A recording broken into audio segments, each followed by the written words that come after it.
Estamos aqui no Projeto X, que multiplica suas chances de aprovação. Eu sou o professor Douglas Knupp. Vou dar continuidade aqui hoje com nossas aulas de literatura. Você que viu as nossas duas primeiras aulas, a gente trabalhou com alguns conceitos básicos para o estudo da literatura. Agora a gente vai passar por aquilo que nós chamamos de movimentos literários ou estilos de época.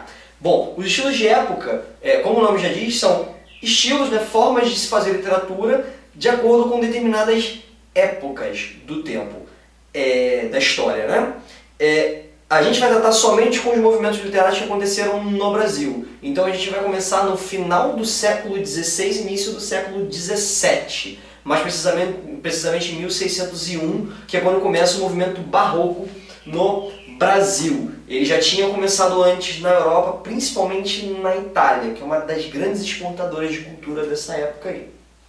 Bem, gente, antes de a gente começar a falar sobre o barroco, eu preciso fazer uma introdução para vocês em relação aos estilos de época. Vocês vão ver que existem divisões mais ou menos claras, A gente vai falar de barroco, arcadismo, romantismo, realismo. Bem, gente, as categorias não são estanque, Não aconteceu algo do tipo, em 1685 alguém virou e falou, não, agora a gente vai parar de fazer barroco e vai começar a fazer arcadismo. Não.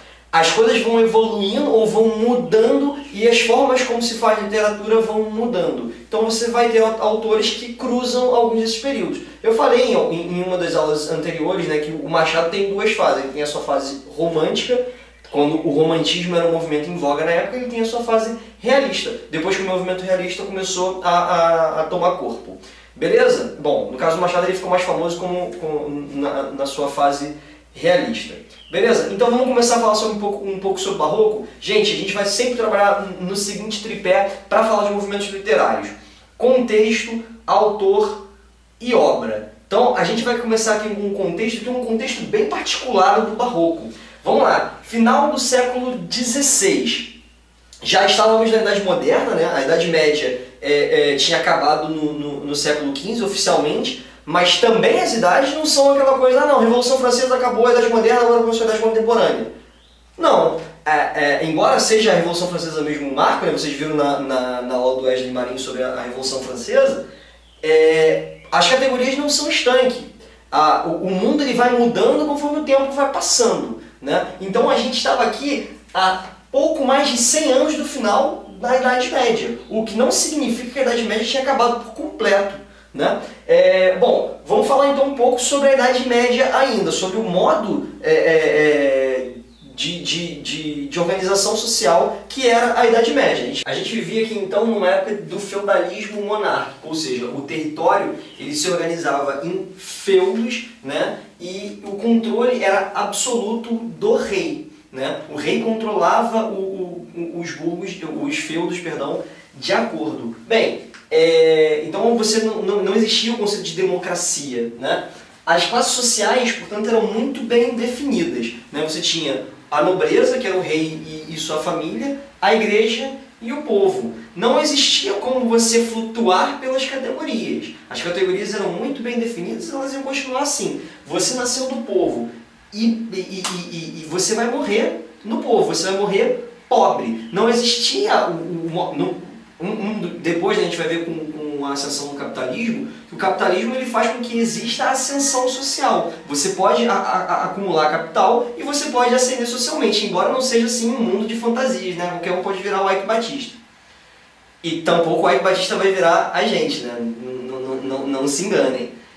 Então a gente vivia num mundo muito estático, com uma igreja muito poderosa. Gente, os sermões da igreja eram um dos dos discursos que tinham mais força nessa época. Então elas tinham total poder simbólico e elas tinham até o poder bélico. Elas tinham pessoas que guerreavam em nome da igreja e o Papa era o senhor dessas pessoas.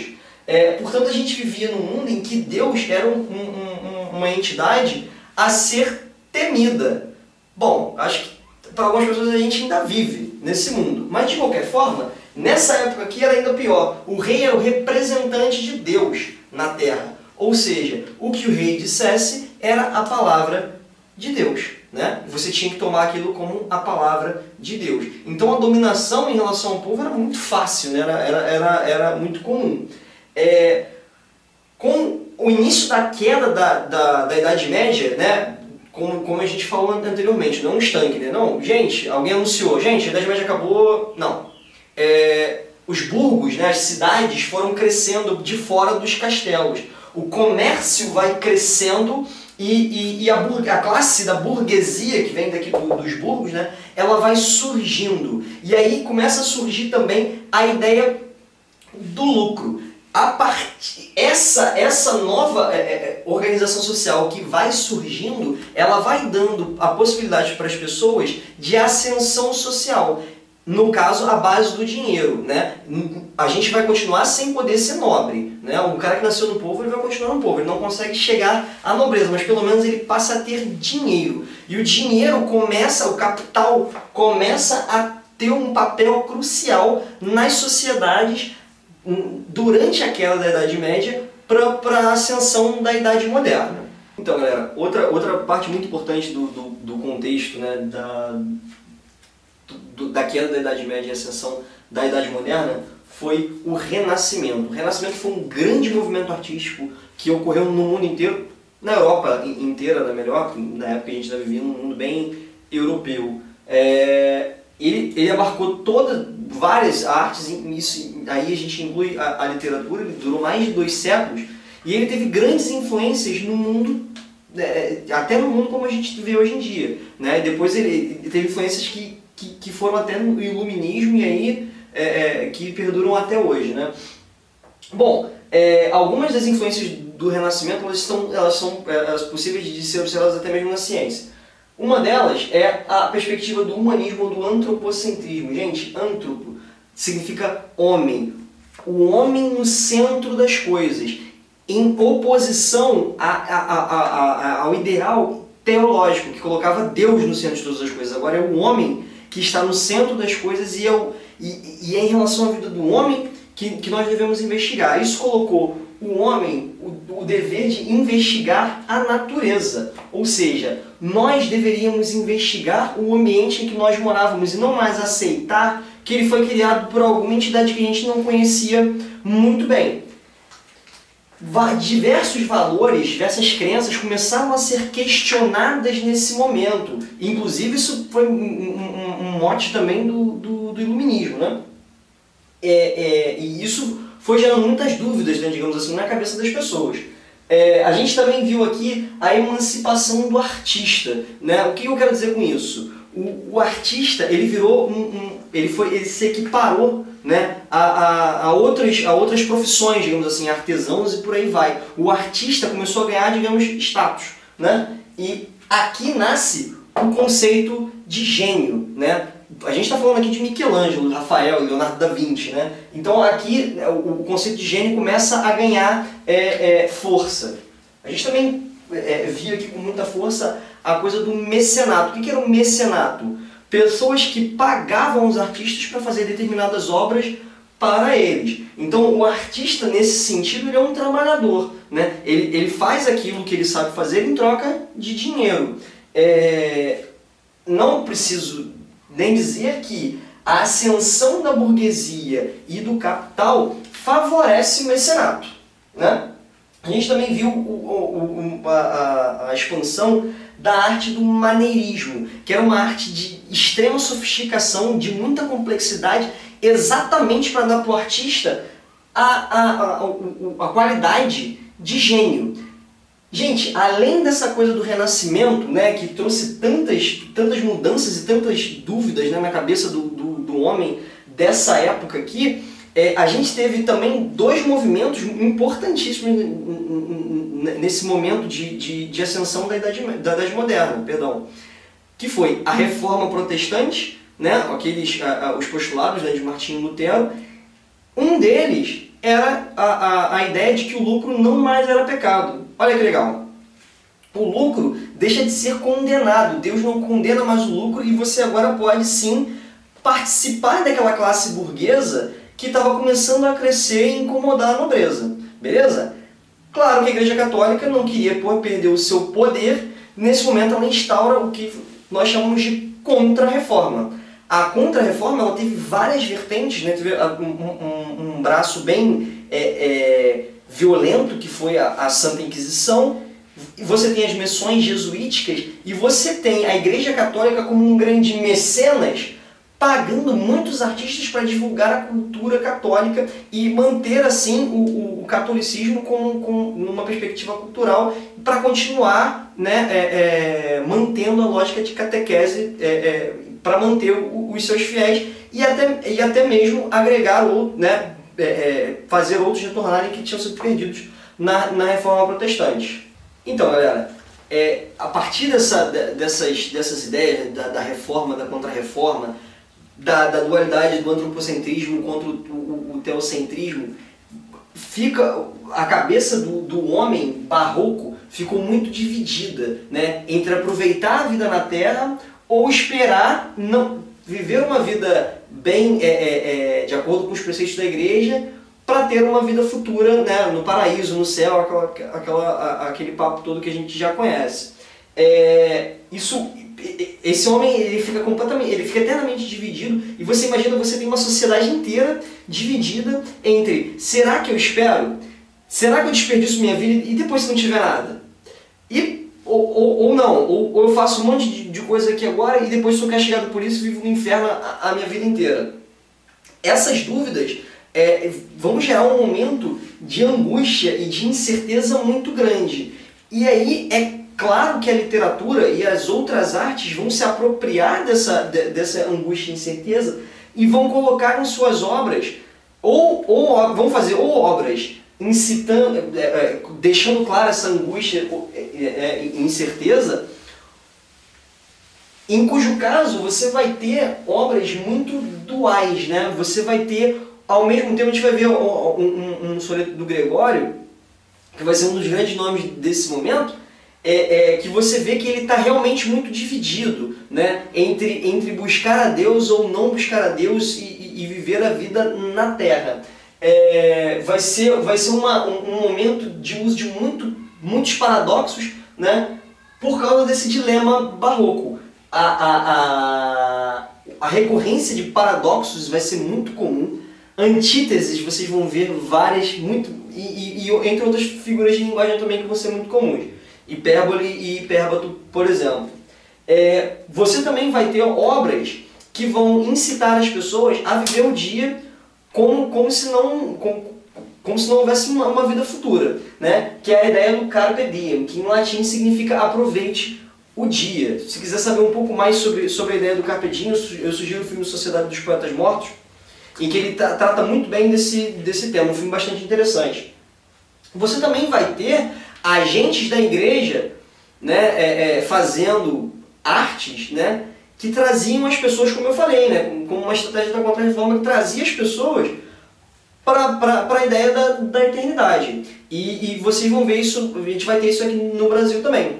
Beleza? Um último ponto aqui da estética barroca vai ser a ideia da complexidade da obra, para mostrar na obra a complexidade da própria vida, né? Você tem uma estrutura textual ou de pintura ou do que quer que seja, de escultura, que ela é complexa como uma forma do artista falar que complexa é a vida. Bem, gente, no Brasil a gente vai ter um escritor, predominantemente ele vai escrever em prosa, que é o padre Antônio Vieira. Era um padre jesuíta, ele nasceu em Portugal, né? Mas ele veio para o Brasil aos 7 anos. Ele escreveu muitas cartas, ele fazia muitos sermões na igreja. Gente, a estrutura retórica dele sempre tinha elementos que faziam com que os fiéis fossem à igreja e que voltassem para casa com a sensação do dever cumprido, ou com a sensação de que elas agora estavam mais próximas de Deus. Então, você tem essa vertente que traz as pessoas para a fidelidade da igreja, mas você também vai ter outras forças que vão atuar no que a gente chama do carpe diem. Então, vamos passar agora a estudar um pouquinho sobre o outro grande autor desse momento, que vai ser o Gregório de Matos, escrevendo em verso, em poesia. Gente, então aqui agora a gente vai estudar um pouco sobre o Gregório de Matos, o autor, a pessoa que foi o Gregório de Matos, uma pessoa bastante controversa. Ele vai escrever, os textos dele, né, ficaram famosos, em verso, né? Ele fazia poesia e ele foi um grande sonetista. A maior parte dos textos dele que a gente conhece são sonetos. Ele nasceu na Bahia, ou seja, ele nasceu no Brasil. Gente, não existia nacionalidade brasileira na época. O Brasil não era um país independente de Portugal. De qualquer forma, ele nasceu em terra hoje brasileira e foi estudar na Europa. Ele era de uma família abastada, ele, né, da economia da cana-de-açúcar e tudo. Ele era branco, né, isso é importante de frisar, e de família, né, de origem europeia. Ele estudou na Europa, em Portugal, e aí ele volta ao Brasil e depois de algum tempo, né, estudando na Europa, e ele encontra uma sociedade muito diferente, claro, da sociedade europeia na época. Você imagina, Portugal na época era uma grande potência mundial, e ele chegou aqui e o que ele encontrou foi o que, na cabeça dele na época, era considerado uma sociedade atrasada, né? Não tinha a produção cultural que existia na Europa, não tinha o que ele estava acostumado na Europa. Então ele vai começar a escrever para fazer críticas muito contundentes em relação a muitas coisas dessa época. Ele vai criticar a própria nobreza, ele vai criticar a igreja. Quando ele critica a igreja, quando ele recebe o apelido, né, que a gente falou na outra aula, de Boca do Inferno, ele irritou tanta gente que ele foi expulso do Brasil. Ele teve que ir para Angola. No final da vida, né, já um pouco antes dele morrer, ele pôde voltar ao Brasil, mas ele não podia mais pisar na Bahia e ele morreu no Recife. Então ele foi talvez o primeiro exilado do Brasil, né? Alguns temas eram muito recorrentes na poesia do Gregório. Alguns eu trouxe aqui. A ideia do amor como prazer e como sofrimento. Vejam aqui a dualidade barroca já na nossa cara, né? Aqui muito clara. A mulher, né, a ideia da mulher como um anjo, né, como alguém que te protege, que te ajuda, e como perdição, ou seja, ela vai te tirar do caminho reto que vai te levar a Deus. Outros temas também são bastante recorrentes. O tema do pecado, o tema da angústia, o desconcerto do mundo, e por aí vai. A gente vai agora olhar alguns textos dele para terminar aqui o nosso tripé, né? A gente falou do contexto da época, que era mais contundente, falou um pouco do autor, agora a gente vai falar um pouco da obra do Gregório de Matos. Galera, eu vou começar a trabalhar aqui com vocês com esse soneto do Gregório de Matos, intitulado Moraliza o poeta nos ocidentes do sol, a inconstância dos bens do mundo. O tema da inconstância já está de cara no título do poema, né? O Gregório, ele trabalhou com três vertentes, né, na sua poesia. Uma vertente mais lírica, em que ele trata de assuntos amorosos e filosóficos. Uma vertente religiosa, em que ele vai satirizar demais a igreja, tanto que ele foi apelidado de Boca do Inferno, acabou sendo expulso, por aí vai. E uma poesia também de crítica social. De novo, como a gente já falou anteriormente, né, não são categorias estanques, você pode ter temas misturados nos sonetos. Algumas pessoas gostam de falar em fase, eu não gosto muito dessa coisa de fase. Não, hoje eu vou fazer só poema lírico, amanhã eu vou fazer para sátira. Não, eu acho que os temas iam... E aí, como também existe uma inconstância em relação a certas datas, né, de qual poema foi escrito, acho melhor que a gente trabalhe assim, né. Vamos pegar aqui então um soneto, esse soneto dele, que é de uma fase mais lírica, né, que ele vai trabalhar de temas mais filosóficos ou amorosos. Ele começa: nasce o sol e não dura mais que um dia. Depois da luz se segue a noite escura. Em tristes sombras morre a formosura. Em contínuas tristezas a alegria. Gente, aqui já de cara, primeiro, soneto 4-4-3-3, né, 4 estrofes, decassílabos, e vamos começar a pensar aqui em certas figuras de linguagem que vão começar a aparecer. Muito claro aqui a ideia da antítese: luz, noite, e até mesmo o paradoxo da alegria contida na tristeza. É um pouco paradoxal essa ideia, né? Teoricamente, ou você está alegre ou você está triste. Eu não vou entrar aqui numa análise mais profunda do poema, mas a gente já consegue notar aqui um certo pessimismo dele de por que a luz acaba, né? E aí ele continua: porém, se acaba o sol, por que nascia? Se formosa a luz é, por que não dura? Com a beleza assim se transfigura, como o gosto da pena assim se fia. Essa pena aqui é a pena da dor, tá, gente? Não é a pena da caneta, não. Aqui uma alegoria barroca muito clara. Você tem uma estrofe inteira de perguntas. Lembra da dualidade do homem barroco? Você tem um homem que quer saber, que quer respostas. Quem quer resposta faz o quê? Perguntas. Não é uma coisa comum você ter uma estrofe inteira cheia de perguntas, né? Eu não lembro de ver um poema assim da minha de cabeça agora, só com perguntas na estrofe toda. Aí ele continua: mas no sol e na luz falte a firmeza, na formosura não se dê constância, e na alegria sinta-se a tristeza. Começa o mundo, enfim, pela ignorância, e tem qualquer dos bens por natureza, a firmeza somente na inconstância. Esse último verso aqui, ele encerra em si aquilo que é o barroco. A única firmeza que esses homens tinham, a única certeza que eles tinham, era a inconstância dos seus próprios sentimentos. Né? Esse paradoxo que era a vida barroca que o Gregório trouxe aqui nesse último verso muito bonito, né? Que encerra muito bem esse soneto dele.